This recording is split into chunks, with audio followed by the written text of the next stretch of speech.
afternoon, ladies and gentlemen. Welcome to Enforcing the Fundamentals with Doug Harding. I am Matt, and there we go. We have video back. That I don't know what happened there.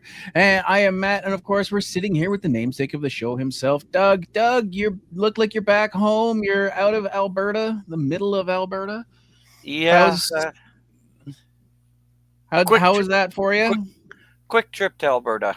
Yeah, it's we went to visit uh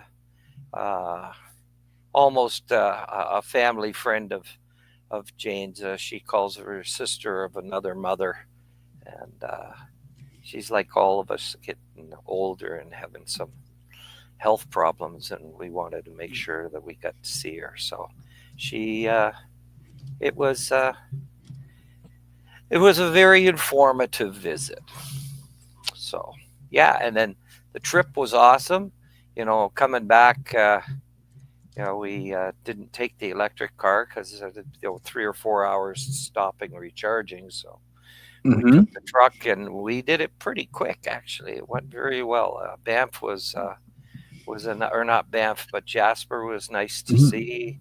Not that it's nice to see, but it shows Yeah, that's it's recovering, and but it was pretty burnt out town. Holy mackerel! yeah. And for those of you that are following along and don't know what we're talking about, one of our provincial border town cities kind of burned to the ground last year in our unfortunately annual fire season. And, Jasper and Banff, for that area, uh, very high end ish. Uh, Lots of vacationy stuff to do up there. They had Olympics when they were in Calgary years back. It's Banff and Jasper, world renowned as one of the more beautiful places on the planet to go and visit and hang out. Unfortunately, not a lot of infrastructure going on there these days. So yeah, it's good to see they're bouncing back. It's not one of those cities that I didn't think would bounce back. They're kind of key touristy, so it's a good thing to say the very least. So hopefully everybody there is working out well, and yeah, Well, they see yeah, they seem to be on a recovery path. It was quite strange to see, actually, for me. The big thing in my mind is that they had streets wiped out behind a street and in front of a street, and that street was completely untouched. hmm Like I guess I really don't understand fires, but somebody tried to explain to me a little bit about towns and that get hit by fire, and I learned a couple of things. One thing that had no idea of is keep your gutters clean. The hmm fire's coming your way because it's the sparks bounce off your roof and roll into your gutters, and all the dry leaves and things in your gutters, they catch on fire, and generally that's what burns your house down. It gets into hmm the roof and goes from there. But yeah, I didn't realize that. I had thought it was the sparks and the fire hitting the sides or the siding of your house, and but no, they somebody one of my friends explained to me that knows this. One of the worst things that you can do if you're leaving a fire area, clean your gutters, and hmm so that was a big surprise to me, and well, that makes a something lot of we're sense going to because keep in it's mind. if you're out in the woods and you're making a fire, you're going to want to get the dried leaves and pine needles and whatever else is around there, and that's generally what sits in gutters. And when the province dries out, as it Yep. tends to do in the summertime, you have a whole mess of kindling just sitting right there. So there's a solid point. Don't wait just until the leaves are falling and everything else. Check those out at dry season too. Once get those sorted out. Cannot stress enough how important that is for the BC Alberta area and more than that. But yeah, that's crazy. And we have Keith joining us as always. Hi, Keith. How's it going, buddy? Thanks for stopping by. If you would like to get in the conversation, you have anything to add to what we're talking about, just feel free to jump in the comments on whatever platform you are looking at, and we will include you in what we're discussing. Big news out of the NHL this week. It finally happened. Gretzky's gold record is now number 2. Yeah. Alexander Ovetchkin is now the all-time leading goal scorer. He's nowhere near Gretzky's points. As I heard it described today, he's a shooter, not a passer, and so that definitely explains some stuff. But it's a thing, something that Yeah. a lot of people Uh, never thought would happen is done, and it almost seemed like Ovechkin was holding on because he's got a little more salt in his beard than pepper. But if he can still play, he's clearly playing at a high level. More power to him. I mean, Yager, I think, is still playing out in Europe somewhere yeah. after having left the NHL after 415 seasons, it seemed like. But yeah, that's any any thoughts on that? I mean, we touched on it briefly on the run up. So last week, as the playoffs were looming, but here we are. Yeah. No, I kudos to him. I mean, you know, that's one of the records of records, Mm-hmm. and for me though, as always looking forward to in the beginning when he first came in the NHL, it seemed that he had a presence, and in some people's minds not too favorable presence because he's a Russian, but people have really Mm-hmm. begun to admire the hockey player, the Russian, the whatever he is. But for me, I'm hoping he hangs around and cracks 1,000. So, I would I mean, love to see that. that's not unreasonable. I mean, the way he's putting up stats, I mean, 106 goal season, maybe not in the cards, but a couple more years, maybe a third. That's Yeah. entirely doable. I think one of the more impressive things about it, though, is he did that in one fewer game than Gretzky did. It only took him listen to me, 1,486 games, and it took Gretzky 1,487. Yeah, that's quite So, amazing, isn't it? I I mean, mean, it how just, how close could that be? But I mean, for me, great record, great job. Love to watch him play because anytime he shoots a puck inside the blue line, mhm. uh, he has a chance to score a goal, and everybody keeps letting him get into his or his sweet spot, and he continues to score goals. Mhm. How many goals does he have this year, Matt? Do you know? Let me look that up. Yeah, give me a second on this one. Okay. Um, but I mean, they were talking about this last year, so I don't think it's unreasonable to say he was within 50 or 60 of it. Uh, Yeah. I'm just Wow. trying to find the season stats here. Stats per game in the NHL. Here we go. Yes. Ovetchkin. Oh no, this is entirely not what I'm looking for. It's going to take me a minute to figure this Hey, out. So, that's okay. All I'm, if he's a 30 or 40 goal scorer this year, that's amazing. And I understood I haven't followed it that closely, the stats, but yeah, he's got a I have found it. It is 42. 42 42 goals this this year season. already. Yeah. Wow, holy Well, crap! already he's You got a know, handful of games left. I mean, it's Ovetchkin, so it's entirely possible he's got another 8 in him out of nowhere, well, 40. especially with leading up to the playoffs. So I think he's probably good to put 50 on the year, including playoffs at this point. 3 more years at 50, Yeah, and 150 see, more goals. It's just, you're right about, when you're looking at Gretzky's career, one of the things that I certainly didn't think that anybody would do would be that. But I've listened to a little bit of sports talk about, can anybody ever beat that? And when you look at the stats, you've got our mhm, Toronto buddy playing, mhm, and he's actually ahead of both of them. So to score that many that's career interesting. goals, so it's it would be pretty amazing to see Mr. Matthews if Ovetchkin can't score the 1,000, maybe he can't score the 1,000. But then again, 2 or 3 years from now, who's the next guy in? That right? he may have a 20 or 25 year hockey career and score 1,001.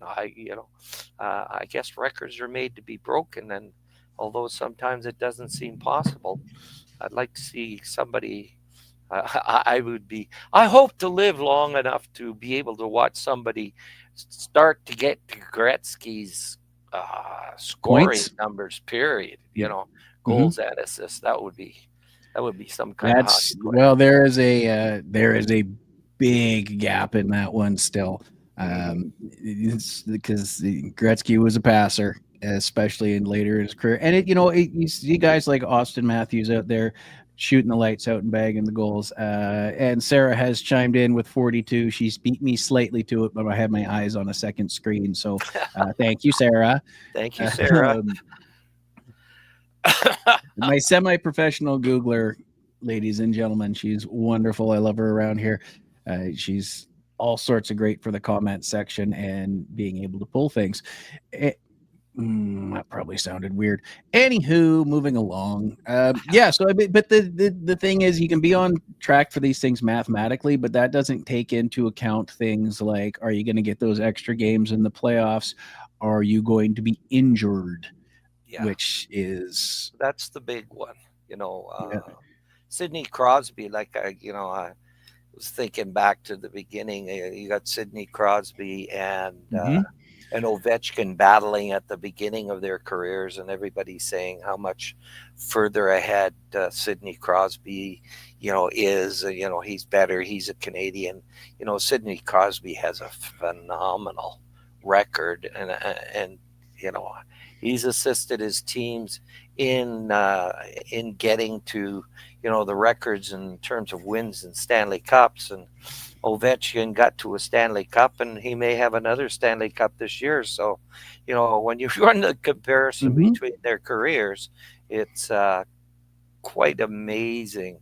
But it's really nice to watch those guys come. I mean, it's really nice to watch them in the beginning of their careers and be able to hang around enthusiastically enough to see, the closing of their careers too. I mean, my biggest my biggest hockey follow was, Gordie Howe.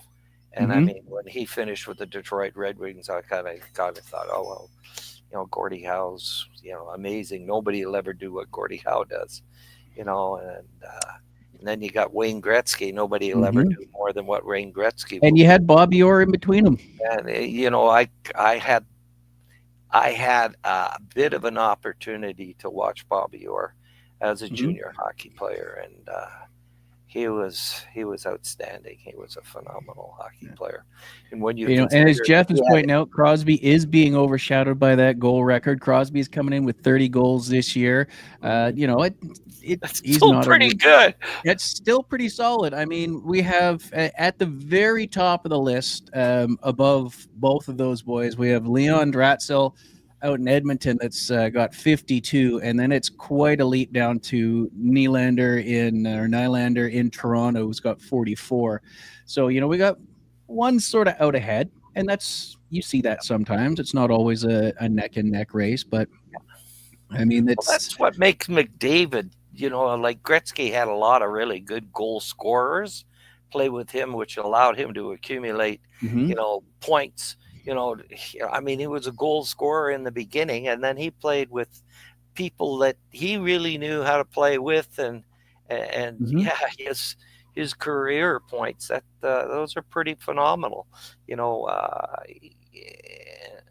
I don't really know the reason, Ovechkin, he hasn't really had a whole lot of other great scorers to play with, so he could be an assistant or an assist accumulator. And he kind of likes to do it on his own. Shoot or pass, he's almost going to shoot every time. And there's nothing wrong with that. Shots and goals make wins and better teams. So, Mhm. yeah, Well, I mean, it's it's Gretzky had that ability not to just score, like you said, but to realize. who was on the ice with them and when they were in the right spot to feed them the puck. Oh, And that shows because, I mean, I'm looking at the stats now, and when I say it's not even close as far as catching Gretzky's assist streak, all-time assists, Gretzky, 1,963. The next closest player is, what is this kid's name? Oh, yes, a little known player, Mark Messier. Messier?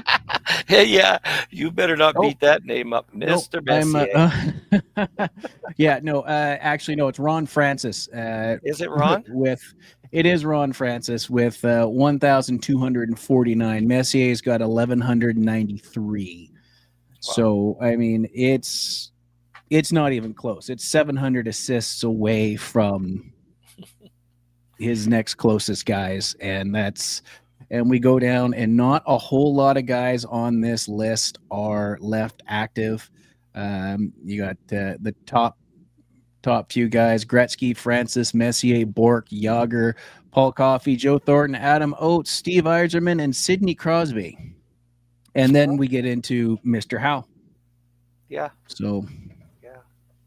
Oh, he's my, growing up, Gordie Howe was my guy. To see him yep. come back, and I had a chance to play with his kid or against his kids in minor hockey. Oh, yeah. That was, I was on an all-star team out of London, and we went to a tournament in Windsor, and there were Detroit minor hockey league or minor hockey teams there, and both of the Howe boys were playing on the Detroit team. But the Howe kids played a lot of hockey. I mean, Mm-hmm. they played on 2 or 3 different teams, and they even played on Canadian minor hockey teams. I mean, who's going to not take Gordie Howe's kids? But they were pretty exceptional hockey players too. So, And yeah, Mark made the NHL. I'm blanking both of them on. did. Both of them did. I'm blanking on Yeah. the other kid's name for the life of me. And here's an interesting stat from Sarah. Gretzky fed assists to 364 Yari Curry goals. So that's really saying something. You know Yeah, what I I mean? think McDavid is feeding a lot of assists to Draisaitl too. So that'll That be makes nice to sense. see where that combination comes out in the next 10, 15 years.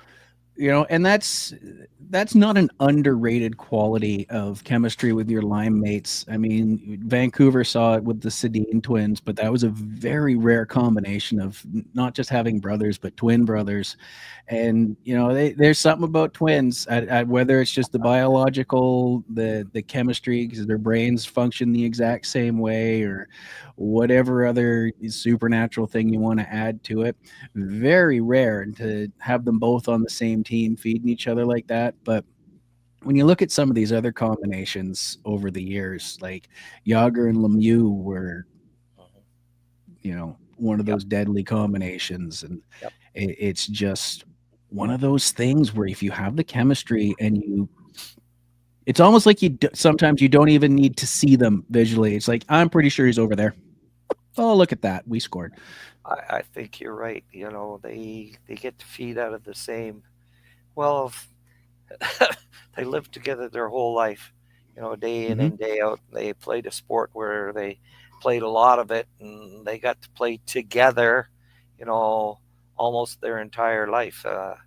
Daniel Daniel was the one that seemed to have the goal scoring prowess, and Hendrick, he always knew where Daniel was when he was Mm-hmm. available to score a goal. So those are. It was actually really great to watch them play in Vancouver. I Yeah. mean, they started out and I wouldn't say they struggled, but they had to learn the NHL game, and I think sometimes we don't give enough as coaches natural matches enough time because something goes wrong and you change it up, and whether you ever get back to it or not. But like Daniel and Hendrick, it was a given. The two of them should be playing together. Yeah. Period. One complements the other, and it gets you the best outcome. So Yeah. And it's tricky when you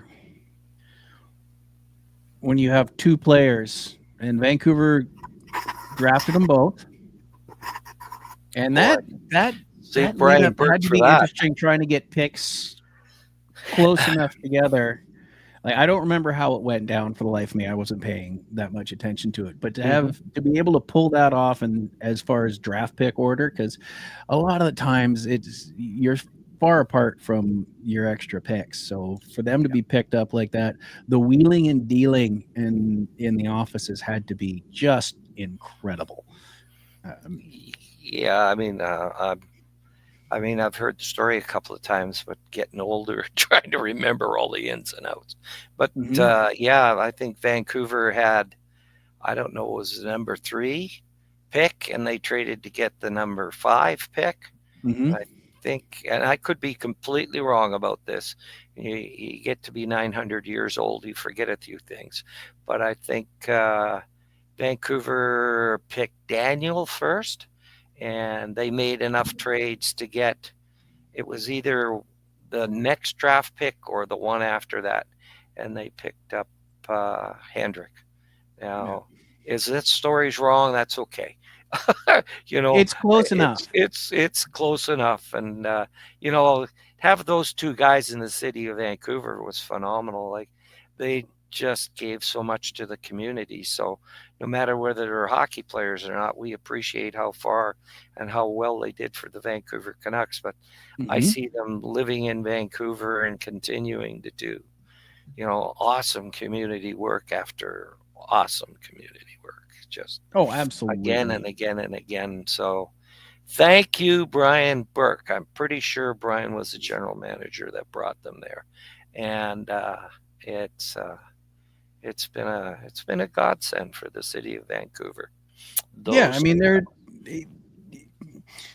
long-term players like that tend to settle in the city and just sort of stick around and make their life here is nice to see. I mean, we had Trevor Linden, very huge around the city as well, and there's other cities with players like that. And then sometimes the guys just off they go. It's okay, I'm done here. And you see that too. Sometimes it's just they want to be closer to their family, or they want to go back to their home country, or just whatever it is. But to have a couple of guys, European guys, decide to stick around Vancouver is fantastic. And I've never heard a bad word about them personally from anybody I know that's met them, mostly in autograph sessions or running into them on the street. They're very nice, very personable, very polite and respectful. And as long as you are polite and respectful back, and that's good to see. That's what you want. You don't necessarily want to run into an asshole, especially if you're a fan. uh, there are a few out there, but Oh yeah, no, there yeah, is. There's definitely going to be. it's it's those two guys are special guys. I'm sure they're special guys in their home country, and there's certainly been special guys in the city of Vancouver and in the NHL. I mean, they were gentlemen, which not a whole lot of hockey players can be accused of being gentlemen and play as hard as they did. No, there's I don't want to say they're mutually sort of exclusive, because it's not really. It's kind of pigeonholing everybody, but it's not necessarily a sport that's known to produce proper gentlemen. Um, Oh, there's a lot of nice guys out there, but the reputations that people want to set for them, you know, I think that's the big difference. There's there's a lot of guys who are just very quiet guys, and they want to just live within themselves and their own life. They some of them are really look forward to moving out of the limelight and into their own lives. So, you know, I don't fault any of those guys at all. Uh, you have to be who you are, and do what you think is best for you, your family, or your community. So, like a lot of them do when they come to a hockey team, they want to do the best that they can. Everything's in the past, and it's all ahead full for whatever future. If you don't do that, it's it just seems to be those are the guys who come and don't fit. Mhm. But yeah, yeah. So I was just sent a very interesting ad that's popped up. Unfortunately, it's a little bit missized for everything I can see it on. So I'm just going to look this up. But apparently, Budweiser Hmm. has made a gift of some stuff to some goaltenders because Ovechkin never scored on them. Oh, that's nasty, actually. Well, that's it. It's interesting. So it's Bud. Here we go. Budweiser Canada delivers commemorative beer cans to the 28 goaltenders who have never given up a goal on Alex Ovechkin. So they got a very nice Budweiser Zero can and a very nice collector box. 0 of 895 is what it says on the inside. Let me see if I can just bring this up. And where did it go? There we are. Let's take a quick look at this. So there Oh, we are. wow. A nice little commemorative can for all the boys. They're sending that out to all the goaltenders that he all the didn't score goaltenders on. that Well, goose egged Ovechkin. I didn't think there'd be that many. 28 of them apparently. I'm just hoping. Have you got a few names there, Matt? I'm looking at Curtis Joseph was in there, one of only 3 Really? Vezina finalists on the list. I'm just scrolling to see. Yeah, and that was actually that was Cujo himself there holding the can in the photo. I'm just looking to see if I can find an actual list. Manny Legacy or that Legacy. There's guys. Those guys played a lot, and it's that would be a really big thing to have him not score, and you've played him, let's say 6 or 7 times, let alone more than that. So, right? I mean, that's not to say that they won all the games. It's just to say Ovetchkin didn't get a goal off of score. But in those days, in a lot of those days, if Ovetchkin didn't score, Washington didn't. So, kudos to them, especially Joseph. That's awesome because former Vancouver goaltender Eddie Lack responded on Twitter by saying, "This is bullshit. If I knew there was beers involved, I would have tried harder." What is Eddie doing now? Does anybody know? I have no idea. I'm just scrolling through the article right now. So. Eddie, if you ever hear one of these podcasts, well, I'd love to have you here. He's the funniest guy. Yeah, and then let's see here. Dion Levi's response: "Congrats, Ovi. Happy to not be a part of it. Thanks for the 4 dump ins." All right. We have my little fuzzy co-host here who has decided that he now wants to be on top of the desk. Thanks, loves Mox. hockey, eh? He loves being in places that he probably shouldn't be. So that's a whole thing. So okay, here we go. Here's a list. Mikko Newverth, Mike Corden, Matthew Garon, Manny Legacy, Kevin Lackinen, Joey Decord, Vitek Vanek. I am probably screwing up these European names, so I apologize. Joel Bloomquist, Manny Fernandez, Rob Zepp, Akira Schmidt, Joel Hoffer, Garrett Sparks, Eric Erzberg, Jocelyn Thibault, Jeff Zatkoff, Anthony Stolars, Eric Calgren, Devin Levy, Lucas Dostal, Jean Francois Berube, Curtis Joseph, Arvid Soderblom, David Abisher, Brandon Hobby, Colin Delia, Trent Miner, and Jacob Dobes. So, wow. I mean, 28 guys held him. Yeah, those 28 guys, only 3 or 4 of them played a lot of hockey.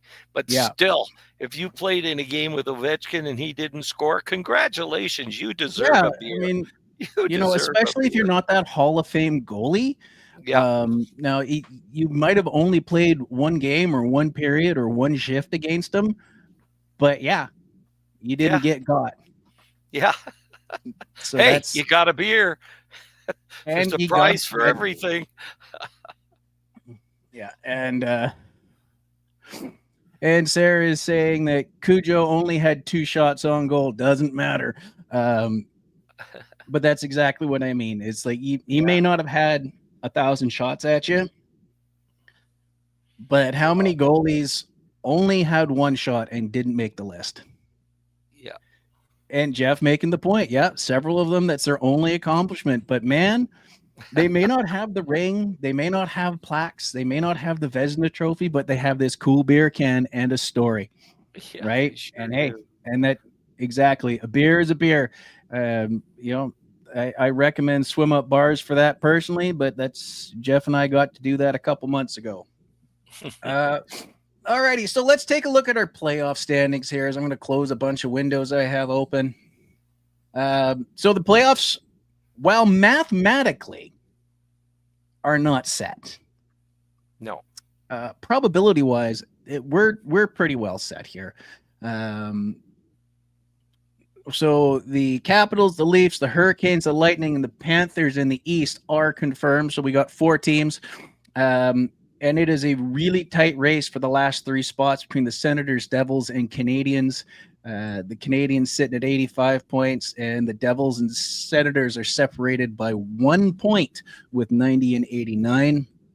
And then, unfortunately, Detroit and New York, both New York teams actually, are underneath that with low probability of making that up with the few games they have remaining. Ooh, speaking of the Islanders, did you hear what the New York Islanders have done for everybody in attendance the other night? No. They have offered to print the tickets for that game. Oh, really? Huh. So you have this thing these days where you don't get tickets. They're on your phone. In fact, I got 2 Canuck tickets today on my phone. Don't have the hard copies of them. Mm-hmm. But now all these, you said I was at that game. I have the ticket stubs. I have an envelope full of old ticket stubs from events I've been to. Uh-huh. But now you were there the night the goal record was set. You have nothing. So the Islanders turned around and said, you scan this barcode, you go to this website, we will print out the tickets and send them to you. Wow. For $45 a piece. Of course.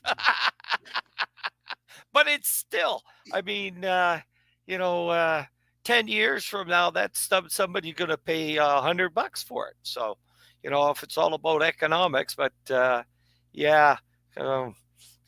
when you don't make the playoffs, you got to make it whatever way you can. So yeah, I mean, get a little bit of extra money, get a little extra revenue in there, and I can see both sides of the coin where I'm like, you're gonna charge me $45 for this, but at the same time, it's like $45 to have that proof for the rest of your life, or as long as you can keep your hands on it.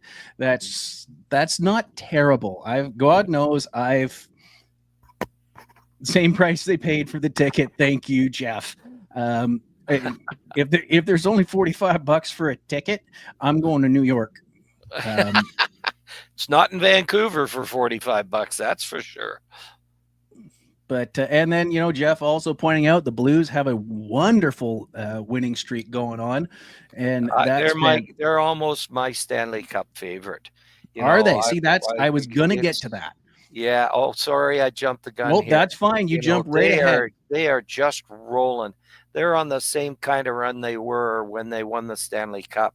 Like all those people who are behind them or have to play the Blues, look out, because they're playing a real full team and everybody is firing on all cylinders right now. I would be in the West.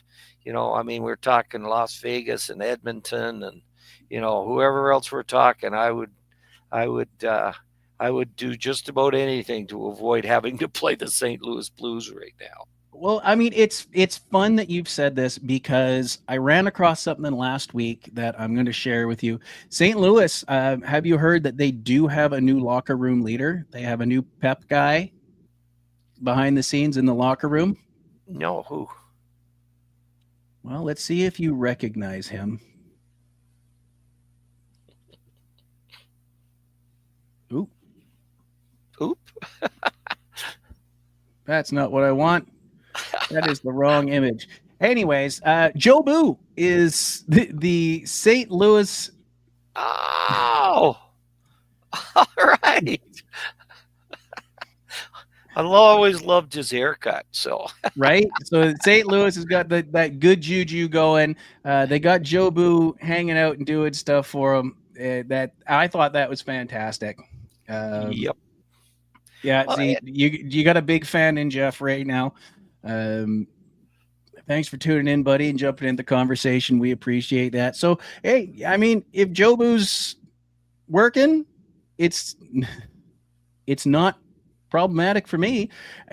I've seen superstition in sports, and I don't think it matters really what sport, especially as you come down to playoffs, but it's there.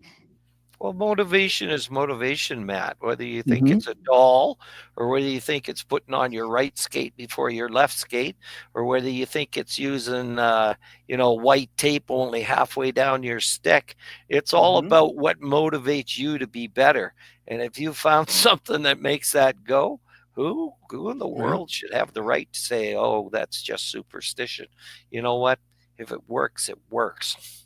Period. Yeah, absolutely. I mean, and you see this all the time. What is it that happens about this time of year in the NHL at the very least? Hairy faces. Hairy faces. Playoff beards are in effect. No, the razors go away, and it's that playoff beard. You don't mess with that, Yeah, and that's it's it is almost what it is. yeah. I'm It's sure the wives and the girlfriends are a bit split in some cases. It's like, as badly as I want you to get this cup and your name and your ring and everything, shave. So that's it doesn't matter. Then years ago, there was Ken Dryden's Hockey, a little mini series, and I mean years ago. I think they filmed it the first season after Gretzky left Edmonton or very shortly thereafter. And I remember distinctly as they were going through the Edmonton Oilers as they took the ice, they took the time to analyze how it happened, and it happened the same way every time. So and so would walk out, he'd get to the door, he'd go through it, stand to the side, then the next, and everybody had it, whether it's tap him on this pad, tap him on that pad, punch him in the shoulder. And it was a very specific ritual that was broken down in it. And, I'd already heard about playoff gear, beards, and lucky underwear, and we got to wear this shirt backwards. But when they broke down the Oilers' ritual of getting onto the ice for a game, it really was intricate. Oh yeah, no, it is. It's very specific. Some guys have to be first on the ice or as close to first on the ice as they can. Some guys want to be the very last on the ice. They'll let Mm-hmm. everybody else go, and sometimes that's team, and the team superstitious, and sometimes it's that players specific. I hate to call them superstitions because, I mean, it's your mojo is your No, I mojo. I What think makes you feel Jeff better? Yeah. I think Jeff hit it. Preparation and habit, and that's habit is Yep. probably better. Yep. But it leans right into that mental state that you were mentioning earlier. Keep going with your thought. Well, it's just exactly that. We talk about the game being, mental, your performance. You can achieve a higher performance by being more mentally set and more mentally prepared, and it's whatever it takes to get you there. I mean, you're a professional athlete. uh, you want to perform the very best that you can. So if wearing white socks makes you Mm-hmm. feel better about, you know, hitting the ice or hitting the football field or hitting a baseball or whatever you got, if it makes you feel better and it puts you in a better mental state uh, to achieve your highest performance, I certainly don't have a problem with it. I spent a lot of my last 20 years working with both kids and elite athletes on their mental preparation, on their imagery training, on their, setting their goals and achieving their goals. And I mean, these are all specific things that, sports psychologists follow with clientele now. And if somebody says, oh, that's just a superstition, no, that's a preparation. Mm-hmm. Yeah, I mean, if you don't want to use the term superstition, the preparation is great, and it takes the mental game out of what if I don't. It keeps your head positive. It's like, I can't miss this pass because half of my stick is taped with white tape and the top half of my stick is black, or I put my sock on backwards this morning. We're good. The underwear is inside out and backwards. It's only day 2. I had 2 more days before I got here, but it's inside out and backwards now. And that's the way it's going to stay. It's whatever it takes, get it done. As long as you're not hurting anybody else, it doesn't matter. Do what you need to do to get your head straight. Jeff has already started his playoff beard, and let me tell you, that's a magnificent beard. I've seen this man's beard grown in. It's good a for thing you, to Jeff. behold. It's I'm sure the last time he shaved it, the scale registered when it came down.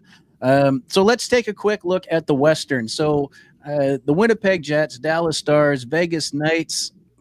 Golden just always seems stupid to me, but whatever. I'm not being paid for it. The Colorado Avalanche, the LA Kings are all clinched. We got the Oilers, the Blues, and the Wild are rounding out our top 8, and there's a bit of a gap. There's a 4-point gap between number 8 and number 9, so between Minnesota and Calgary. That just does not seem surmountable. But according to moneypuck.com, let's see here. Let's take Minnesota and Calgary. Minnesota, they are giving a 90.9% chance of making the playoffs. I mean, fair enough. We got 5-6 games left. And Calgary, with only 4 points behind, 12.8% chance. So that's a big drop-off. Not mathematically eliminated yet. The Columbus Blue Jackets and the Vancouver Canucks. Would you care to guess what the percentage they are giving the Vancouver Canucks right now? The Canucks are currently at 83 points with 5 games remaining. And so how many points behind? They are 5 points behind. 5 points behind a playoff spot. Pardon me. 8 points behind. Oh. They have to win all 5 of their games. I love you, Vancouver, and we'll see you on the golf course shortly. Yep. 0.1% chance is what they are currently being given. And it's not it's not a no. And yeah. Hi, Matt. I've lost you. But yeah, I wouldn't go buy lottery tickets on that one. Okay. Can you hear me, Matt? Matt? I think the internet up north is misbehaving a little bit. Yeah, because my screen is frozen now, but can you still hear me? Yep. Okay, good. I can hear you. You can still hear me. My screen is audio's still working. That's okay. Yay, audio. I have my tech expert here. She's going to try and fix it for us. So, well, we'll see how this turns out. We may not get this fixed. Yeah, that is fine. We will keep going. Most of our replays come through audio only, anyways, and that's just perfect. Jeff, yes, you're welcome for the beard love. I mean, as long as Rachel likes it too, you're gold, my brother. Yeah, so I mean, really, when you're looking at teams that have made the playoffs are about to make the playoffs. There's a big drop off. Calgary right now, of all the teams that have not clinched, has the highest percentage as far as being outside of that top 8 with 12.8. Unfortunately, Detroit, they're being given 5.6. The Islanders 3.6. The Rangers 3.3, and the Blue Jackets are 3 times as likely to make the playoffs as the Canucks are with a 0.3. Well, So I mean, I have kids playing on the Blue Jackets, so I've been kind of hoping for them this year. Mr. Johnson's one of the kids that I had, in Vancouver, with some on ice programs, and I had his brother even longer and more, and he's it's a great family. It's dealing with kids like that over my entire career, the last 15 years, getting to know their families, not just them as players, has been one of the big bonuses for me that I've really and truly enjoyed. It's always nice to know a player, but it's always nice to know whether he gets the right kind of support from his family or whatever it is. Just getting to know the families. The Korea family was awesome.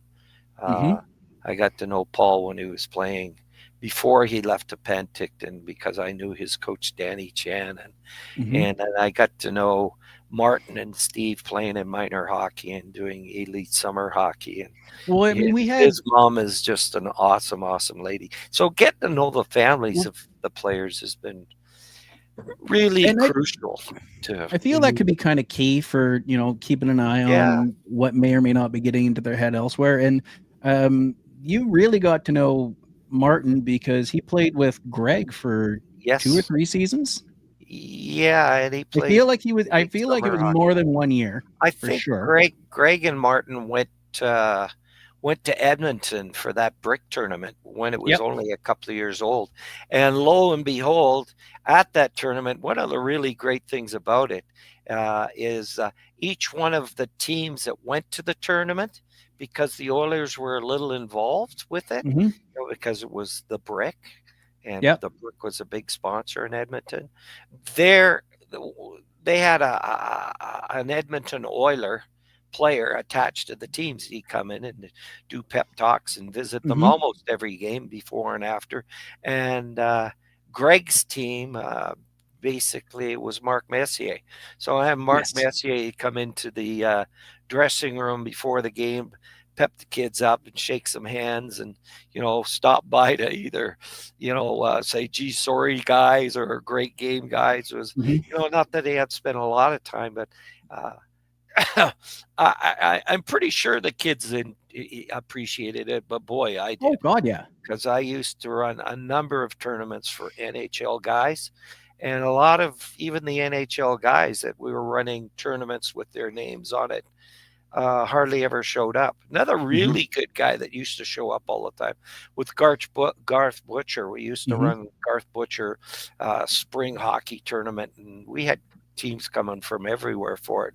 And a guy who used to pop in with Garth all the time was Kurt McLean. Kurt McLean was really good, but Garth had come in almost 4 or 5 days and hang around and talk to all of the teams, not just his own team, but all of the teams. And I appreciate those kind of guys for doing those kinds of things. And, I know Joe Sakic was always really good when we were doing charity games with him involved, in terms of him staying around for a couple hours after the game to sign hockey cards and T-shirts and sweaters for any of the kids that were interested in it. With another big thing that I appreciated Joe for. I mean, I got to know Joe's sister and his nephews, and had hockey programs, and used to run some hockey with Rose, Joe's sister, when she was running skating school. So it's been a great life getting to know some really interesting people. So yeah, I mean, you've had some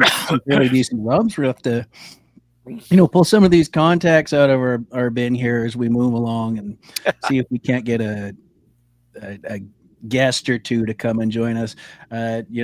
Jeff, big fan of Garth, good defenseman, and also a great Blue. Jeff, you may actually want to go back into our archives on something and check out when we had Jeff Courtnall join us on the show in season 1.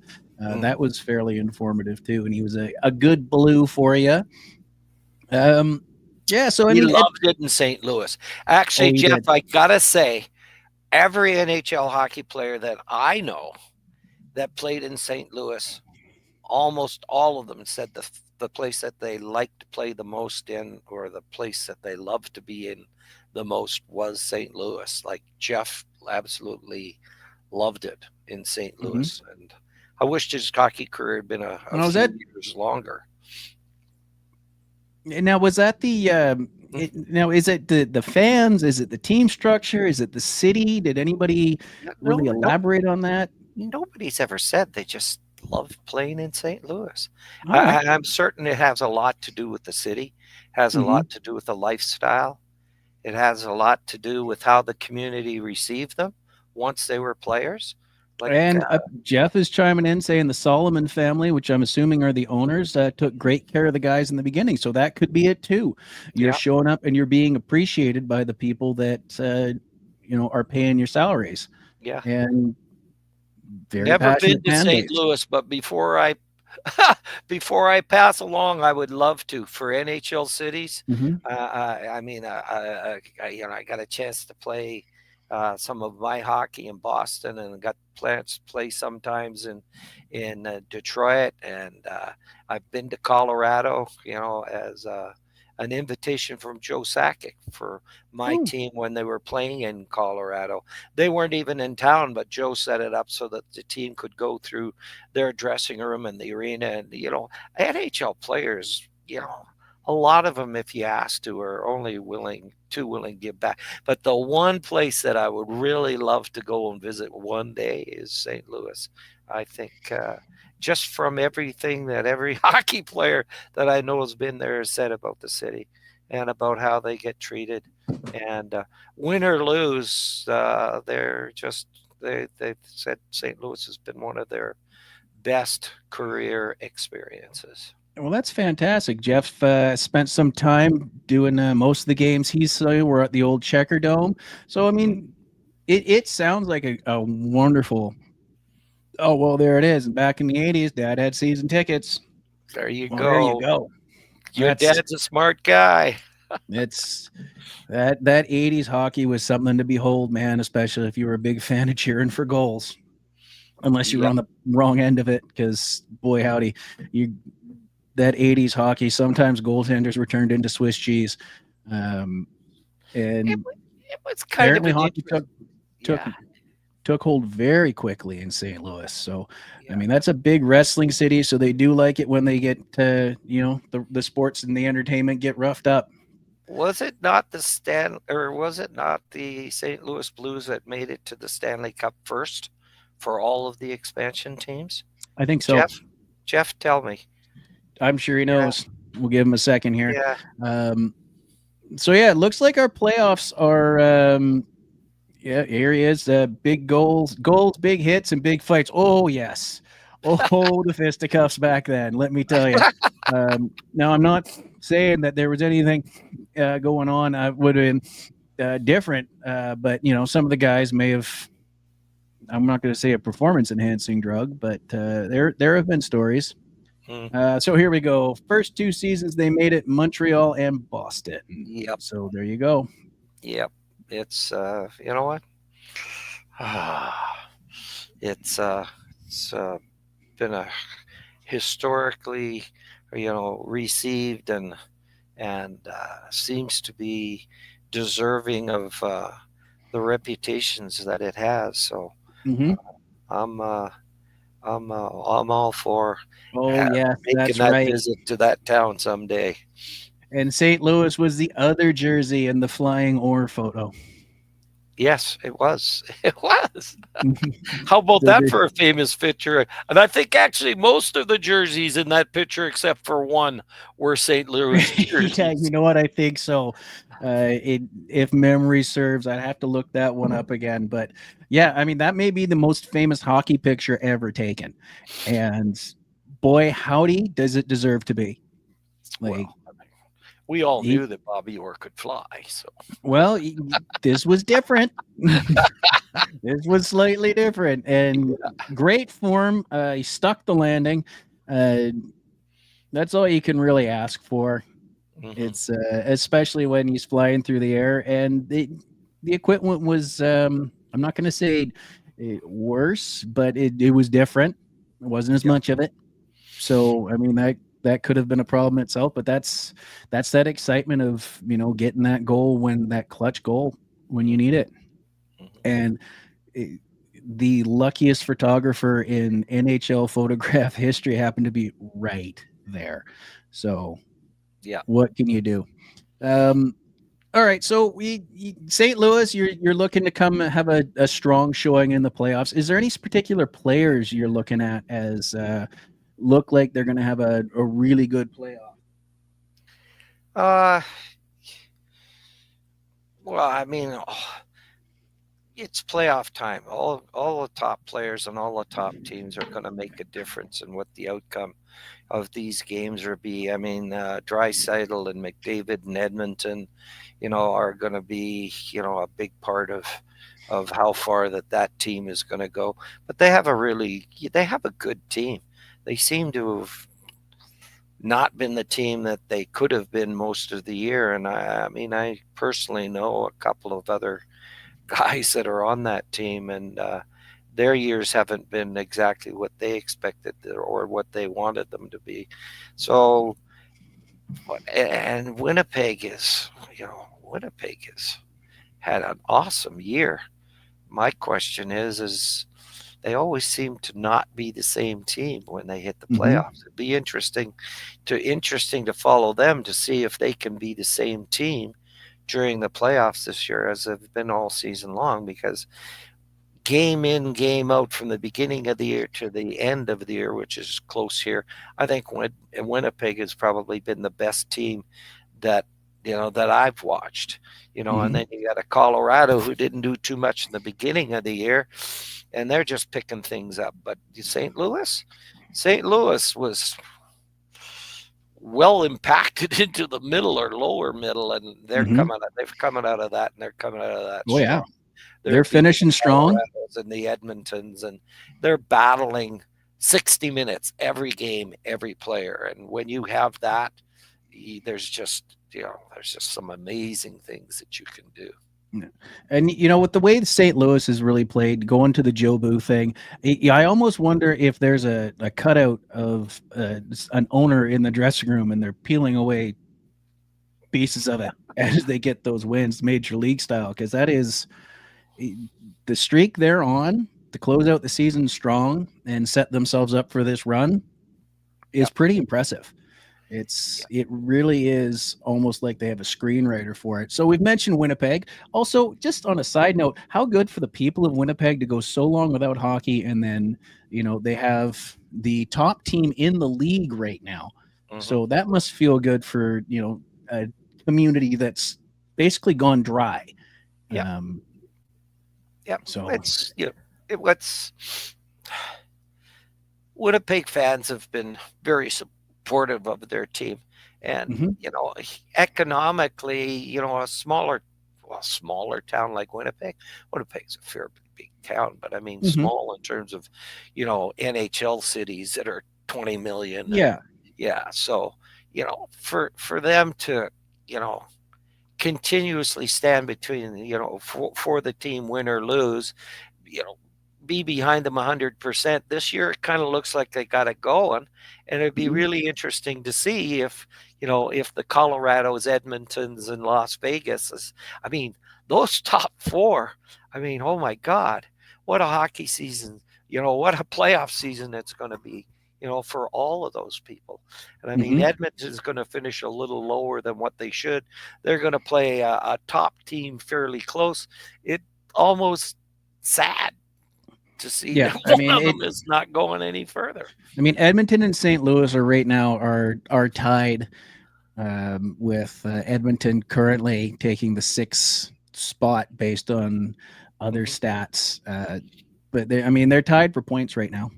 Yep. And Edmonton has 2 extra games left to play. We'll see how that works out. Neither one of them are going to miss the playoffs at this point. We've gone over the stats as to what's going on below that, and Yeah. it's just very unlikely that that's going to change. Yeah. It's just it is the way it is. We've spent a lot of time here on the West, and in our last couple of minutes here, as I'm going to get in trouble for keeping you longer than 60 minutes. What do you think about the East? I mean, the Capitals are sitting second place in the league. They're sitting up top, clearly on a bit of a high. As we were, Well, you got those watching. two Florida teams though too, and you know what? Uh-huh. They're A defending champion, Florida Panthers. they're starting to get healthy again. Some of their Mm-hmm. big guys that have been out for a while are getting back, and the Lightning are playing really good hockey right now. It seems Mm-hmm. to be. You know what? For the sake of Ovi, I'd love to see them go as far as they can, and their style of play, I guess, is kind of my favorite old time hockey, and it's God, all the leagues are so close now. I mean, it would not surprise to see a sixth, seventh, or eighth place team in their division win the Stanley Cup, like Mm-hmm. on either side. Yeah. Toronto. We haven't even mentioned Toronto too much because No. I'd love They're to see Toronto go a long ways, only because I'm a Canadian, and only yeah. because I got to go to a training camp in Toronto. Quite Well, I frankly, mean, but as much as we like to pick on Ontario, especially the Maple Leafs, it would be nice to see Toronto yeah, go for a much deeper run. Traditionally, yeah, I think everybody got really excited a few years back because they finally got to the second round of the playoffs for the first yeah, time in forever. So it would be good to see not just a Canadian team, but a team that is perennially discounted from getting too close to the glory, yeah. which I mean, ironically or maybe fittingly, the Stanley Cup lives in Toronto, It and does. yet it's not too far. I've been to the Hockey Hall of Fame up there. Yeah, So I mean, all kidding and ball busting and aside, it would be nice to see Toronto go for a deep run, if not all the way. yeah.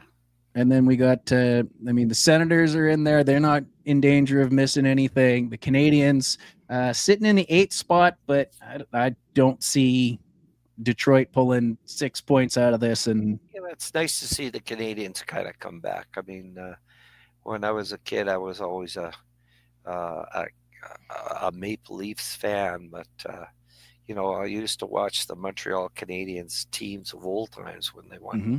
I don't know, 10 Stanley Cups out of 12 or whatever it was. It's nice to see them, you know, uh, fight hard in this second half of the season because, not a whole lot of people were, early in the year picking them to be in in the Stanley Cup playoffs. And Mm-mm. I have an alma mater. Should I say it that way? No. St. Louis went to Vermont, which is the Mm-hmm. same university that I went to too. So I'd like to see, just for his sake, and good I old mean, fair. Vermont. It'll be good to see what they can do in the playoffs, and their style of team. I kind of like their style of team too. So I have too many favorites, and but I still won't be heartbroken to watch all of them and find out who comes out in the top and who doesn't. It'll No, be and a it's always interesting to see how these things turn out. Because you can have I mean, we've talked about this before. The Wings and the Ducks. It was a 4-game sweep for the Wings, mhm. but every game was a 1-goal difference. Yep, So uh, the hockey, the hockey is the hockey. It does. You could win by 10 points. You could win by 1 point, but you won, yep, and that's all that counts. yep. It's not, you can't win on a DQ. It's not professional wrestling. You're not winning on a DQ and moving on. You're going to get these points. I mean, you're going to come out beat up the same, but it's just, you It's a never battle. can tell. You're first, and yeah, I mean, let's take a look at the standings here. I mean, the Capitals could drop their first series to the Canadians Yep, that's and a possibility. only lose a total of 4 goals, right? Yep, And then all of a sudden everything's busted wide open. We've just finished March Madness, but all it takes is that one Cinderella story team, and your Mhm. brackets are busted. I still have St. Louis on my highlight reel to be that Cinderella Yeah. team. Not that Jake there's teams I wouldn't want to see do well. I and just Jeff like is, how they've come and got it. Yep. Jeff and my grandfather would get along well as the Canadians are his second favorite team. Wall was fun. He said Patrick Wall, one of his favorite players of all time. Yeah. Mike Louis and Brian Sutter being exceptions to that rule, but Wall was a fun goalie to watch. Yeah. And unlike Hextall's temper that was right out there on his sleeve, Wall had no problem dropping the gloves. He's like, you want to drop? You want? I'll meet you at center ice. Let's go, son. And Well, we he's saw that. still like that today, even as a coach. Anytime you want to take down this piece of glass, I'll hop onto your bench for you. He's, Yeah. You are who you are. That's what it is. I mean, if you want to have a tilt, let's have a tilt. End of the laneway. Don't come up the driveway for you Letterkenny fans. And Jeff's nailed it. A win is a win. Doesn't matter by how much. I mean, you get a little comfortable if you have too many goals, and sometimes, that little downshift costs you. Jeff, when we meet up in Miami next, maybe instead of looking into basketball like a lot of people do, maybe we should look into a Panthers game. That might be a fun outing next time that happens, but that's 2026, and I'm not going to discuss it on this show because it still hurts my feeling that I have to wait that long. Yeah. All right, so that's sort of going to bring us to a wrap before you get the proverbial hook. Not that we could see it since your screen's been frozen for 10 minutes or so. Yeah. We'll just hear some sort of scream and dead silence from that end, but we'll come back and we'll do this again next week. We are going to have to take a break towards the end of the month, as I won't be in town to be able to do this, but I think we got 2 more left in us before we're going to take a week off. I want to thank Keith and Sarah and Jeff for joining us. Tell your friends about this. We're going to try to build this little community, get all of Doug's knowledge and stuff out there. We have a few topics on our board to address, but as it's playoff season, we might as well start with that because looks like we got about a week left. Yeah. It's going to be a good playoff year. So I don't see anybody that looks like they're going to get actually washed right out of the playoffs without a struggle. So anyway, all I got to say is thank you, Matt. Really nice to meet you guys. And make sure, be great because you can. And thank you from me and my little furry co-host that you may hear meowing and purring as he was running around. Mox says thank you. Bye, everybody. Bye.